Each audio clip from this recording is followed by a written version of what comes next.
right after it's over. On a long hike through an Indiana forest, I stumbled upon a spindly tree that had tumbled off a cliff. Walking in the cool caverns below, I could see how the wind and the rain had eroded the ground under its tangled roots. But the tree did not simply fall. It snapped at the base and tipped over into the chasm beneath, much to the dismay of my family, who wanted to keep hiking. I was transfixed. The tree didn't die. Or as I announced loudly to my 6-year-old, the tree made a series of important choices. At first, the tree grew straight down, as if surrendering to gravity. After all, there was nowhere else to go. But at the point of breaking, the remnant began to thicken. It must have taken years, but its roots grew wider and deeper. Then, in a shocking act of hubris, the tree decided to try growing sideways. It added a few wobbly branches that stuck out utterly horizontally, like a gymnast's arms on a balance beam.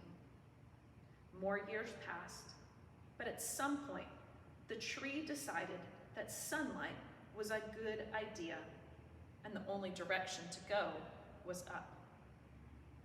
This is what happens when you anthropomorphize trees, I said, shaking my head.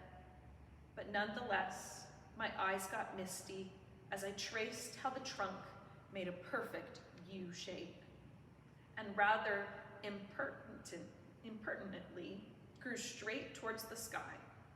Can you picture it? Perhaps you know what it's like to be pushed off the edge. By some gust of wind, you suddenly know your precious lives are hanging on by so little. The human condition is all thin roots and rocky soil, and so you fall. When your life is snapped at the stem, there's almost nothing to do but watch yourself break. You find yourself trying to remember to breathe. You can hear your own voice, and it might sound strange. Time is slow and surreal. Is this really me?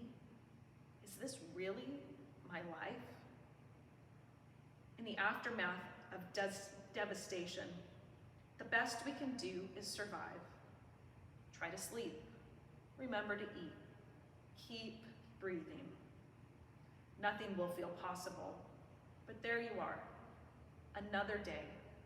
Even that may feel like a miracle. There comes a season when you begin to realize, I could stay like this forever. Overwhelmed and broken, who could blame me? Did you even hear what happened? It's unthinkable. The world I loved is over now. Our self-help culture will try to explain to you that this is the time to become better than before. Get back up. There are no setbacks, only setups. This is teaching you something or showing you a different path. Doors are closing and windows are opening after all.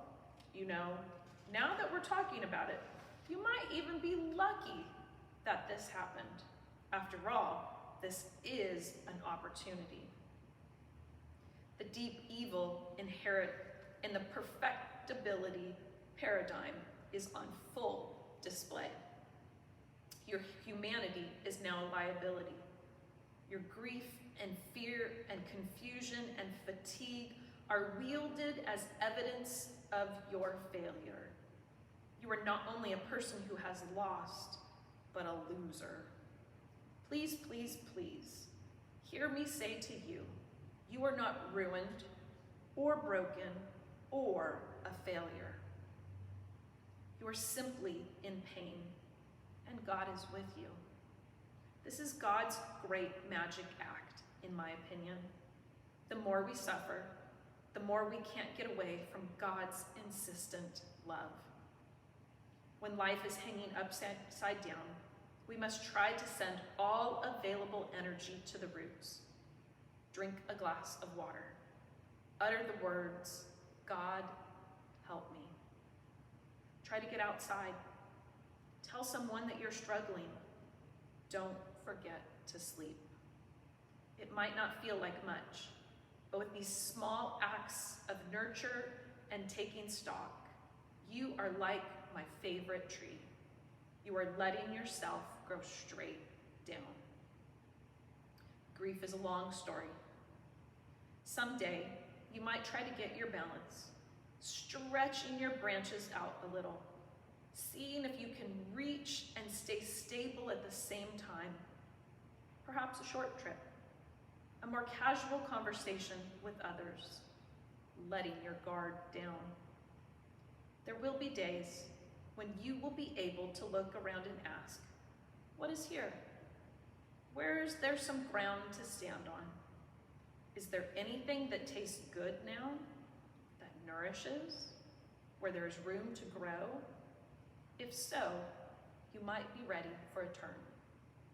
As my friend Nora McInnery says, there's no moving on, there's only moving forward.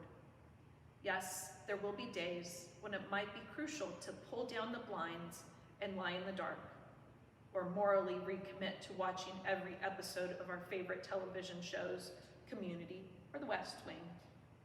But in the meantime, my dear, you are growing. You are tired and might be scared, and you may have lost too much, but you are not finished yet. Not today.